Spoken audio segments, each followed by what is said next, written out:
Авилгыг уг үнцээр нь таслахын төлөө ажиллаж байна гэж ерөнхий сайд учрал мэдгдлээ. Сайн байцгаана өрхөн үзэгчдээ Global мэдээ баасан гарагийн дугаараа эхэлж байна. Студид хөтлөгч Батхүрлийн Цэрэн лам ажиллаж байна. Анхаарлаа хандуулна уу.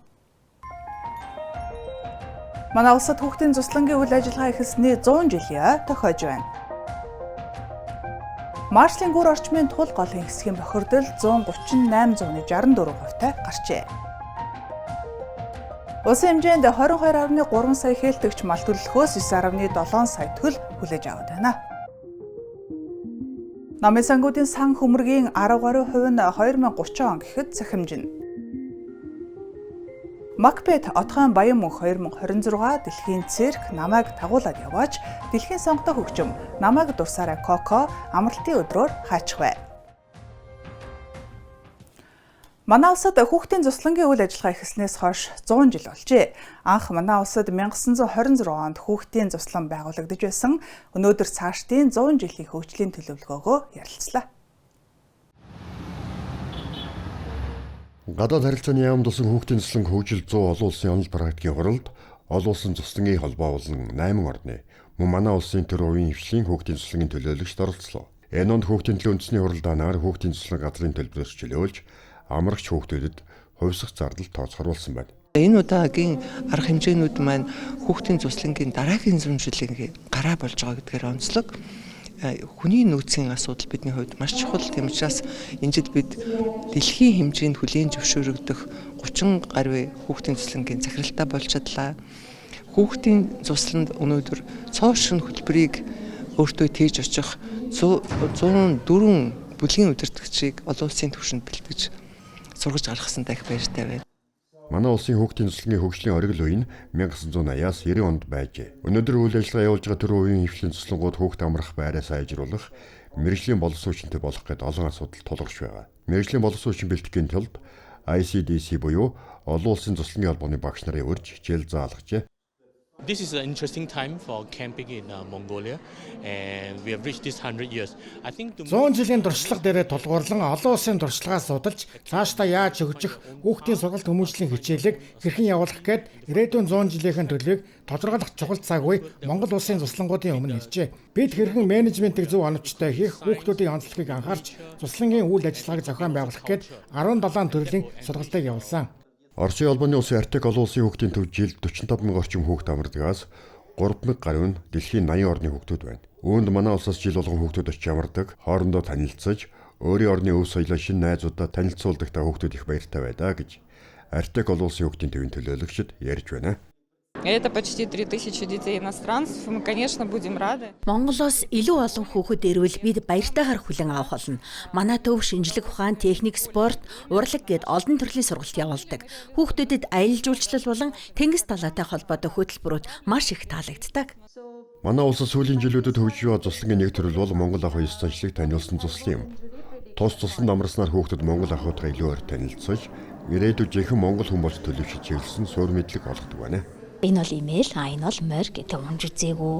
Тэ ингээл одоо зарим хүүхдүүд бол бүр суу харуулыг яаж хийдэж мэдэхгүй шүү дээ. Тэ ер нь хүүхдүүд итгийг хэл одоо бид нар томчууд бид нар ч бас мэдэхгүй байгаа шүү дээ. Идэж л мэдээд байгаа болохоос ш. Гэтэл яг энэ бүхний үнц нь тэр морин хуур хөгжим ортын дуу гэх тэ энэ болгоныг одоо сонсдог. Ортын дуугаа сонсдог тэр сонсогчийг бэлтгэхгүй бол үздэг Монгол ахуй соёлоо үздэг тэр үзэгчийг хэрэгэлдэг тийм ээ тэр сүү цагаан эдээ хэрэгэлдэг хэрэглэл хувцсыг дээлийг нь хүртэлтэй ингээд хэрэгэлдэг хэрэглэгчдийг бид ингээд бэлтгэхгүй бол нөгөө хитрхи даяарчлалт одоо манай монголчууд чинь одоо уусаа тийм ингээд маш олон өв соёлоо мартаад байгаа байхгүй. Өнөөдөр манай улсад төр хэмжээнд 6 хүүхдийн цуслан ажилладаг, бүртгэлтэй 55 хүүхдийн цуслан байгаагаас 48 нэвтрэлтийн үйл ажиллагаа явуулж байна. Хүүхдийн цуслан хөгжил 100 олон улсын онол практикийн хурлаар олон улсын сайн туршлагыг судалж, хэрхэн хэрэгжүүлэх, ирээдүйн 100 жилд хүүхдийн цуслан хэрхэн хөгжүүлэх талаар ярилцсан байна. Доржин Цэнгинжүү Евгений Павлов, продюсерын марлмаа Аист Глобал. Улаанбаатар хот орчимдох туул голын бохирдол жил ирэх тусам нэмэгдэж байна. Маршлийн гүр орчмын голын хэсгийн бохирдол 138.64%-тай гарсан бол Сонсголонгийн гүр орчимд 136%-тай гарч, Нянгийн тоо 30 мянгад хүрч, Гэдсний Савханцар болон Эмгэг төрөгч нянгууд илэрсэн байна. Би нийслэлийн унга иргэн туул голынхаа өвөнд амарч, сэлж тэр ихтгэл 60% чарж иж явсан хүүхэд нас бол тэгж өнгөрсөн юм байгаа юм. Харин өнөөдөр энэ бүгдийг хийх боломжгүй. Яагаад гэвэл туулгал маань маш их бохирдсон байна. Үүнийг шинжилгээр баталжээ. Өвс бүхний үзвээс дууны 7 өнгөтэй, үүлс бүхнийг ажваас адууны төмөн зүстэй, гуйлан навч өссөн туулынхаа уснаас залгилахад гуниг болоод бүртгэс энхэн би ариус муу хэмээн. Соёлын гавь зүтгэлтэн Чингис хаан одонд Яруу режимент оёо 1995 онд аялгуулн шүлгэлж байжээ. Тэр цагаас хойш 30 жил өнгөрөхөд биеийг ариусгагч туулгал, биеийг өвчлүүлж туулгуулж хувирчээ. Үүнд хэн буруутай? Тодорхойлбол Баянзүрхийн гүр орчимд усны чанарын индекс 44.97%-тэй гарсан бага зэрэг бохирдолтой ангилалд. Харин Маршалын гүр орчимд усны чанарын индекс 138.64% буюу маш бохирдолтой. Сонсголонгийн гүр орчимд усны чанарын индекс 136%-тэй гарч маш бохирдолтой ангилалд тус багтжээ. Түүнчлэн янгийн тоо 30 мянгад хүрч гэдэсний савханцар болон гэдэсний бүлгийн эмгэг төрөгч нялилэрсэн байна. Ийм усыг шууд хэрэглэх нь хүний эрүүл мэндэд ноцтой эрсдэл учруулж ялангуяа гэдэс ходоодны өвчлөл үүсэх нөхцөлийг бүрдүүлдэг байна. Туул ингэж бохирцсны гол шалтгаан нийслэлд байгаа 144,922 мянган нөхөн жорлон болон төв цэвэрлэх байгууламжийн үйл ажиллагаатай шууд холбоотой тогтоогод байна. Нөхөн жорлонгийн тоог сансраас авсан зураг ашиглан гаргажээ. Бидний хөгжил дэвшил гэж ярьдаг зүйлийг дагаж нэмэгдэх ёстой тэр хэмжээнд бохирдол байнга нэмэгдэж байна. Хамгийн одоо сэтгэл имзэглүүлж байгаа нь бохирдлын их усүр нь ялгцсан. Одорчмод мал байхгүй нь ойлгомжтой учраас үний ялгц гэсэн үг. Энэ нь дээд хэсгээрээ буюу сэлб дунд голын орчим, долгоотын орчим, улаастын гол орчим бол нөхөн жорлон. Доод хэсэг буюу Улаанбаатарын төгсгөл хавраг болох юм бол сонгийн орчимд төв цэвэрлэх байгууламжаас гарч байгаа бохирдол гэсэн үг. Туулын уснаас угаахад бүсгүйчүүдийн царай өнгөрдөг гэд хүрээл үе явсан хайртай залуудаа туулын мөснөөс цагч авчруулдаг байсан цаг 100 жилийн өмнөх явдал юм. Ийм л тунгалаг ариун байсан туулгалаа хэрхэн ариун тунгалаг хэвээр нь байлгах вэ?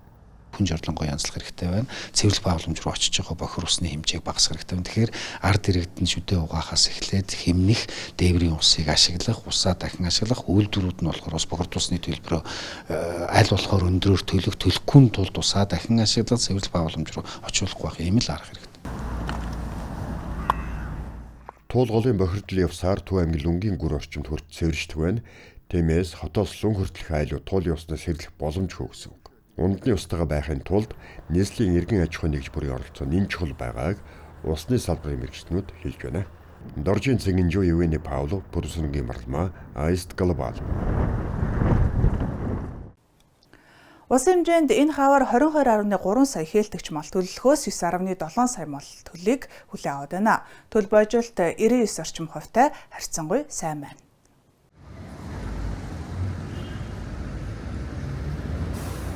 Мал төлөлт хэвийн сайн явагдаж байгаа нь нэгд малчид бэлтгэлээ сайн базаасан 2 цаг агаарын таатай нөхцөл байдал тус болж байгааг салбар яамны холбогдох албан тушаалтан хэлж байна. Харин хэд хоногийн өмнө нутгийн хойд хэсгээр цасан шуурга шуурч хүндрэлтэй нөхцөл байдал үүссэн ч малчид цаг агаарын урьдчилан сэргийлэх мэдээг цаг алдалгүй авч гар цохирол багтай даван тулжээ. За саяхны тухайлах юм бол хэд хоногийн цаг агаарын хүндрэлтэй цаг үе шорон шуурга энэ мэдээлэл хойд хэсгээрээ бол харьцангуй цасан болон цасан шуургатай байлаа. Энэ өнгөрсөн хагас бүтэнсаа нэг дамжиж ингэж өнгөрлөө. Тэгэхээр энэ хугацаанд бол урьдчилан сэргийлэх мэдээг манай малчит маань харьцангуй их авч тэрнээс урьдчилан сэргийлэх бэлтгэлээ хангаж ингэж орсон байгаа нь бол гар цохирол багтаа даван туулж нэгдүгээрт нь хүний эрүүл мэнд, хоёрдугаарт нь бол малаа бол бас харьцангуй ойрхон бэлчээрд байлгаж энэ нэг даван тууллаа гэж харагдаж байна. Бэлчээрийн мал аж ахуйн байглаас ихээхэн хамааралтай. Тиймээс салбар яам хүндрэл бэрхшээлийг даван туулах, малчтын чадварыг бэхжүүлэхэд илүү их анхаарч ажиллахаар төлөвлөж байна. Түүнчлэн бусад салбаруудтай хамтран малчтын нийгмийн асуудал болон хөдөөгийн хөгжил, ялангуяа гендерийн асуудлыг төлхөө анхаарч ажиллах зорилго тавьжээ. Өвс тэжээлийн хувьд өнгөрсөн жил 1.5 сая тонн орчим нөөц бүрдүүлсэн. Үүний үр дүнд энэ өвлийг өнтөө давж малын зүүн бүс харагдал баг гарчээ. Энэ 25-аас 26 оны хувьд бол өвс тэжээлийн үн анх эхлэхдээ бол харьцангуй өндөр эхэлсэн. За одоогийн байдлаар бол өвс тэжээлийн үнийн хувьд бол хавралууга бас харьцангуй нөгөө жилэн гайгүй байсан учраас үн ханшийн хувьд бол жоохон буур хандлагатай. Өдөөд тухайлах юм бол бодлоо өвсөөр бид нэр их дундаж үнийн багцааг их гаргаж явдаг. Тэгэхээр тэрүүгээрээ бол нэг одоо анх эхэлсэн үнээсээ бид нэр баг 50-60% орчмоор жоохон уналттай байна. Энэ нөгөө талдаа хүнд их үр ашигтай байдг гэхээр хот орчин фермерийн аж ахуйгууд маань бас тогтмол өвсдөж жилийн бас юм зохистой үнэтэй байгаа үед энэ сайлын фермүүд, хотын ойролцоо фермүүдэд бас их зохимжтой байна гэж хэлбэр. Муу малчид үйлчлэлд онцгой анхаарч бэлтгэлсэн хангасан учраас энэ жил хүнжилт харьцангуй гайгүй байна. Малын зүү бүс харагдал нийт мал сүргээс 0.3% гарсан. Одоогийн байдлаар нийт нутгаар хавржилт харьцангуй гайгүй хэвэн байна гэж ярьлаа. Жанчуудаж Баттарч, Евгений Павлов, профессор Марлма, Ice Global. Одоо харин зарим үйл явдлын мэдээллийг цөөн үгээр хүргэе.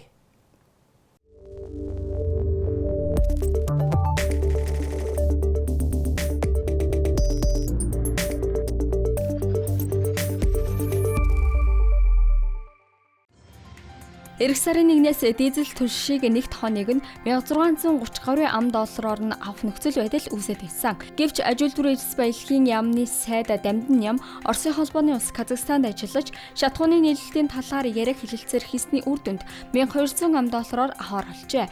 Тодруулбал 10-аад хоногийн дараа 6700 орчим төгрөг болж нэмэгдэх байсан дизель түлшний үн одоогийн байгаа буюу 4300 мянган төгрөг хэвээр байна. Хэлэлцээр он дуустал үргэлжлэн гэлээ. Ерөнхийлөгч ухнаагийн хөрөлс өхөн бүгд найрамдах Казахстан улсад хийсэн альчлалаар худалдаа эдийн засаг, банк санхүү, эрчим хүч, хот байгуулалт, соёл шинжлэх ухаан, эрүүл мэнд, эрдэс баялаг, хүмүүнлэг, хэвлэл мэдээлэл, орон нутаг зэрэг салбарт хамтрах 18 баримт бичигт гар үсэг зорчээ. Үүнд Улаанбаатараас Астанагийн чиглэлд шууд нислэг үлдэх, Баян өлгөөгөөс Өскөмэн чиглэлийн шууд нислэгийг сэргээж, Баян өлгийд Казахстаны консулын газар байгуулах Хар хором хот, Дүүрэг наллах Казахстаны Талтик орган хоттой ах トゥ угийн харилцаатай ажиллах, галт хэрэг худалдан авах зэрэг багтжээ. Ерөнхийлөгчийг дагалдаж 85 аж ахуйн нэгжийн төлөөлөл явсан байна. Улсын хэмжээнд 16 аймгийн 44 сумын 74 сонгуулийн хэсэгт нөхөн сонгуул болно. Сонгуул болохоос 60 хоногийн өмнөөс шилжилт хөдөлгөөнийг зогсоох тухай хуульд заасны дагуу 23-ны 17 цагаас иргэний шилжилт хөдөлгөөний бүртгэлийг зогсоож мөн бүртгэл хөтлөх улсын бүртгэгчийн эрхийг түр хязгаарлалаа. Орон нутгийн сонгуулийн дүн гартал E-Mongolia платформоор 21 аймагт оршин суух хаягийн шилжилт хөдөлгөөн хийхгүй. Харин нийслэлд хэвийн ажиллана. Мөн нөхөн сонгуулгүй аймаг сумын шилжилт хөдөлгөөнийг улсын бүртгэлийн байгууллагад биечлэн хандан шийдвэрлүүлэх боломжтой. Манай улсын 60,000 орчим, тодруулбал 60,067 иргэн бүгд найрамдах Солонгос улсад оршин сууж байна. Үүнээс 14,244 нь визийн хугацаа хэтрүүлсэн бичиг баримтын зөрчилтэй байна. Тэдний 9,493 буюу 66.8% нь богино хугацааны аялал жуулчлалын визээр, 1,374 нь буюу 9.6% нь мэргэжлийн бус ажиллах хүчний визээр, 678 нь буюу 4.7% нь оюутны визээр, мөн төдий тооны иргэн хэлний бэлтгэлийн визээр тус тус иржээ. Мөн цагаачлалын визтэй 433 иргэн байна. Тэд визийн хугацаа хэтрүүлсэн бичиг баримтын зөрчилтэй нийт иргэдийн 3.3%-ийг бүрдүүлж байна. Нутгийн зүүн хэсгээр хүйтэн салхитай байна. Тодруулбал 25-ны Бям гарагт Алтай, Хинтийн уулархаг нутгаар, 26-ны Ням гарагт Монгол Алтай, Хинтийн уулархаг нутаг, Хэрлэн, Онон, Улз, Халахголын хүндий, Дорнод Даргангийн тал нутгаар, 27-нд нутгийн баруун өмнөд болон нутгийн зүүн хойд хэсгээр бороо нойтон цас орно. Энэ хугацаанд говь талхээрийн нутгаар салхи секундэд 13-аас 15 м хүрч ширүүсэж, шорон шуурга шуурна. Ихэнх хугацаанд нутгийн зүүн хэсгээр хүйтэн салхитай байна. Байкал олон улсын нисэх будалд Буриадад ирсэн зочид гийчдийг тус улсын төрийн дуулал угтдаг боллоо. 3-аас 5 м урттай 21 самбар дээр төрийн дуулалын 21 мөрийг хуучин монгол бичгээр бичиж байрлуулжээ. Үүнийг Хэб хаб бүтээлч салбарын төвийн охид болон уран бичгийн урлагийн сургуулийг үндэслэгч Айсия Лигденова Янжима Батуева нар хийжээ. Ice Global-ийн цөөн хормын мэдээ байлаа. Амралтын өдрөө ая тухтай өнгөрүүлээрэй.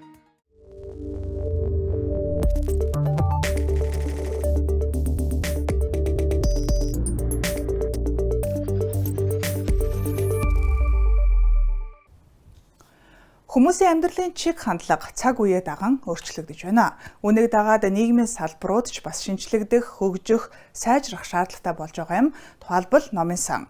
Номын сангуудын өнөөгийн нөхцөл байдал ямар байгаа талаар манай сэтгүүлч номын сан судлаач Төвшин Тогтгоос асууж тодруулжээ. Захим хэрэглээ нэвтэрсэнтэй холбогдуулан сүүлийн үед хүмүүс захим хэлбэрээр ном ихээр унших болжээ. Эсвэл номыг худалдан авч гэрээр уншдаг болсон байна. Энэ дагуу үндэсний номын сан болон 21 аймгийн номын сан бусад ихтэй сургуулиудын номын сангуудад захим сан хөмөрг гэдэг шинэ ойлголт бий болжээ. Соёлын яамнаас 2030 он гэхэд манай улсад үйл ажиллагаа явуулж буй номын сангуудын сан хөмөргийн 10 гаруй хувийг захимжуулах томоохон зорилт тавиад байна. Энэхүү ажил төрөлхтөний дагуу явж байгааг судлаач Төвшин Тогтгох хэллээ. Сүүлийн үед бол яг хүмүүсийг ном их бага уншиж гэнэ гэдэг ийм асуудал бас яригддаг. Гэхдээ энэ бол одоо монголчуудын бас амьдралын хэм маяг өөрчлөгдөж, за мөн дээрээс нь одоо цахим технологи, цахим номын одоо ийм 90 100 болсон. Тэгэхээр мэдээж одоо номын сангууд бол уншигч авал тоолж байна. За номын дэлгүүрүүд бол одоо яг худалдан борлуулалтынхаа тоог бас давхар гаргаж байна. Энэ хоёр нь бол өөрсдөө бас нэг ном уншиж байгаагийн одоо нэг үзүүлэлтийг гаргахад их чухал нөлөө үзүүлдэг. Харин бас 3 дахьт одоо тэр хүчин зүйл болох цахимаар одоо хүмүүс хичнээн ном уншина гэдгийг одоохондоо бол тоолж гарах тийм боломж бол байхгүй байдаг юм. Тэгэхээр зөвхөн одоо эхний хоёр үзүүлэлтийг одоо авч үзчихээд одоо монголчууд бага ном уншиж байна. Аль эсвэл номын хүмүүс бага очиж байна гэдгээр бол бага уншиж байгааг бол тэр өрөөсгөл ойлголт болно гэсэн үг.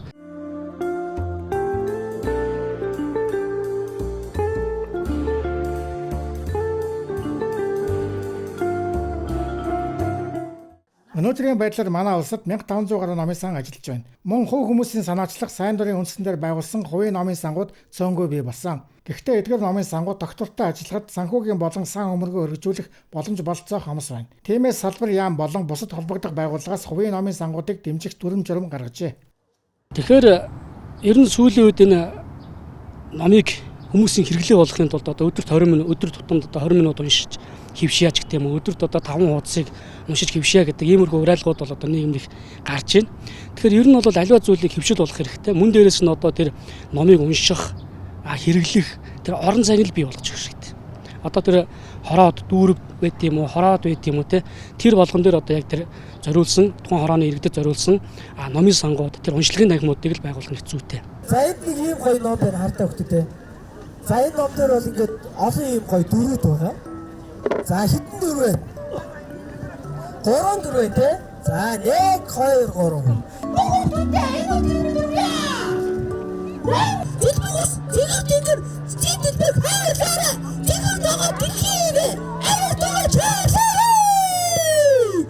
Хорнэг аймгийн номын сангуудч мөн цаг үеэ дагаад шинэ үйлчлэгээ шинэ танхимуудыг нээж эхэлсэн. Энэ жишгийн дагуу хүмүүсийг тогтмол ном уншдаг, дадал хөвшил суулгахад сайн дурын холбоод номын клубүүдийг тогтмол ажилуулах хэрэгтэй байна. Улсын хэмжээнд жилд 2 удаа номын баяр болдог нь тодорхой хэмжээгээр хүмүүсийг номонд дурлах нөхцөл болцоог бүрдүүлж байна. Харин цаашид номын сан хүмүүст мэдлэг мэдээлэл олгож амьдралыг өөрчилдөг газар гэсэн ойлголтыг түгэж өгжүүлэх хэрэгтэй. Ингэж чадвал хүмүүс илүү их ном уншдаг болно гэдгийг судлаач онцолж байна.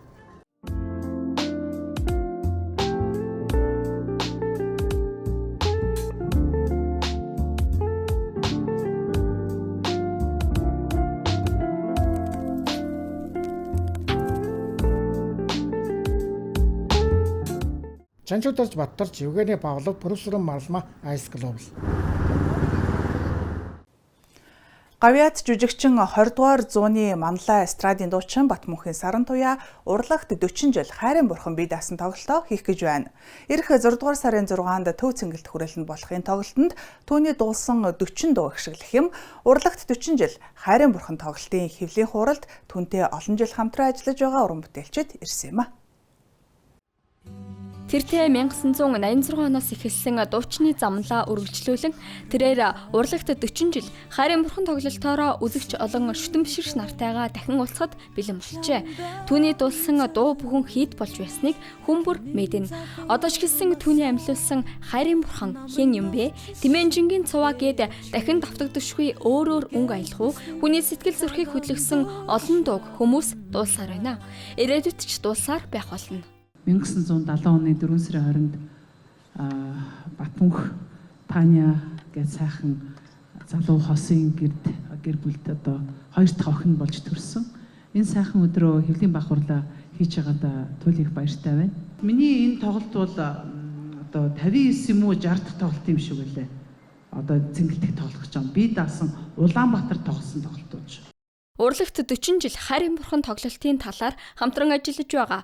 Олон жил рок попын гэдэг тогоонд хамтдаа зүтгэж яваа хамтран зүтгэгчд нь энхүү ярьлаа. Тэг өнөөдөр ингээд 40 жилийн тоглолтыг хийж байгаадаа бас баяртай байна. Тэгээд хамгийн хэцүү юм нь бүх супер хит ихтэй үнэтэй ажиллахаар айгүй хэцүү. Хайрандуу хасагчих гэдэг нэг аюултай юу гэдэг. Маш гоё тоглолт болно. Гайхалтай. Ягаад гэвэл бид нэр эртнээс төлөвлөж ярьсан байгаа. Ялангуяа Сараа өөрийнх гоё сценариудаа гаргаад өөрийнх нь фантазиуд нэх гоё байсан. За энэ бүгдийг би задлж хийж болохгүй байх. За тэр 40 жилийн 37-д нь бол хамт явсан гэж байна. Тий. Цэрэгт байсан учраас 3 жилийн цог байшаад. Тэр цэрэгээс салагдсан байсан бол бас 40 жил хамт явах байсан. А дээрээс нь бас тэр 40 дуун дотор гавчуулагдсантай их баяртай байна. Тоглолтыг эртнээс товлсон тул бүх бэлтгэлээ жаргаж хийсэн гэдгээ Говьят маань хэлж байлаа. Гэрийн даалгавраа гэдэг юм уу маш сайн хийсэн одоо дуулуурт юу гэмдэ тийм хичээн чармаалт ихтэй сурагч шиг сууж ийна Сараа өнөөдөр. 40 жилийнхаа энэ тоглолтоо хийхэд би маш сэтгэл хангалуун байна. Үзэгчд өмнөдөө 40 жил игшиглүүлсэн энэ сайхан дуунуудаа шилдэг 40 дуунуудаа игшиглүүлэх болсондоо бүр давхар баяртай байна. Харийн бурхан чимэн хан бай. Бүхэл бүтэн 4.1 эзэнсэн дуучны үе үеийн нас насны фэнүүд тэр өдөш сэхүүн салхитоор Харийн бурхнаа хайж тэр намайг дурсдаг болов хэмээн санаашран амьдралд учирсан аргагүй амрагта сэтгэл буруугүй хэмээн хэлэх болно. Доржин Цингэнжов, Евгений Павлов, профессор Марлма, Ice Global.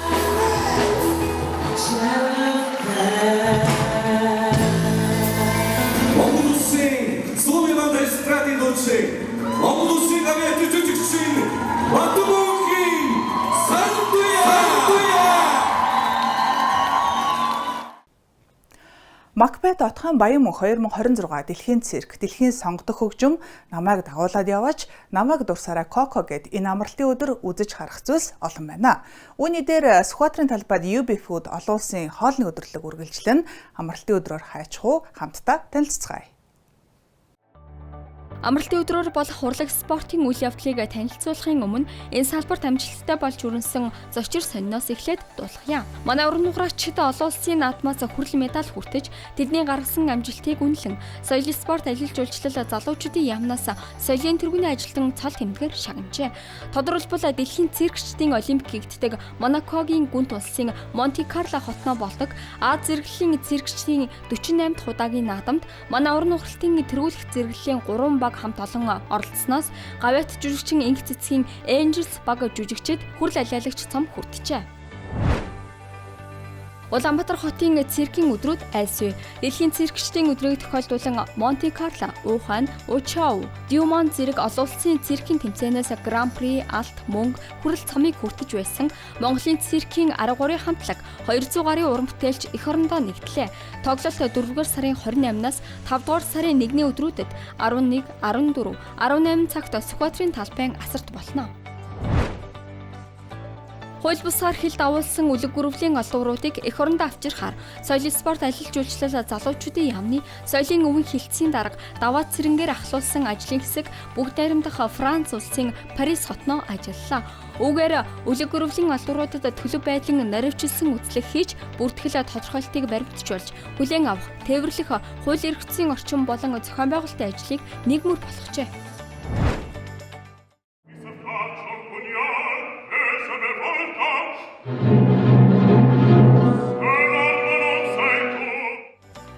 Одоо амралтын өдрүүдэд онцлог үйл явдлаас танилцуулъя.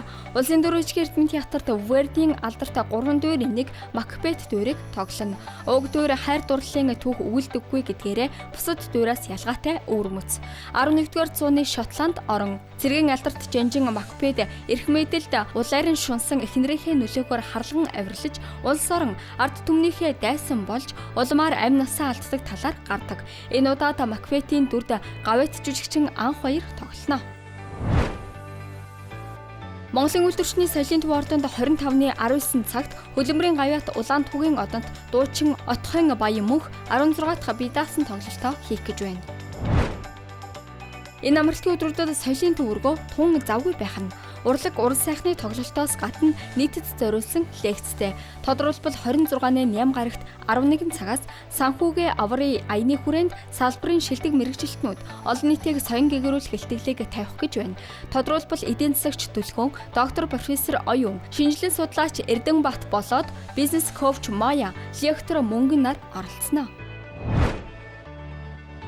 Одоо үргэлжилж байгаа тоглолтоос танилцуулъя. Аса аренад Дэлхийн цирк Монголд 2026 соёлын төвөргөнд намайг дагуулад яваач драмын жүжиг мөн соёлын төвөргөнд BNT оркестрийн дэлхийн сонгодог хөгжмийн тоглолт. Улаанбаатар театрт намайг дурсаараа Коко хүүхдийн жүжиг, Төмөр замын чуулгын ганцхан палас, Цагаан лавын чуулгын Nomadic Legend ардын урлаг өв соёлын тоглолт. Плаза таварт Монгол хуур чуулгын гадаад дотоодын жуулчдад зориулсан ардын урлагийн тоглолт. Зам тээврийн яам эхнүүдэл танхимд ардын урлагийн хуур магнайт чуулгын Монголын үндэсний гайхамшигт урлагийн тоглолт тус үргэлжилнэ. Одоо спортын зарим үйл явдлаас сонирхуулъя. Монгол бүхийн өргөнд 25-ны Бям гарагт 13 цагаас Төв аймгийн Баянчандман сумын түүхт 90 жилийн ойд зориулсан улс аймаг цэргийн цолтой болон залуу 128 бүхийн барилдаантай.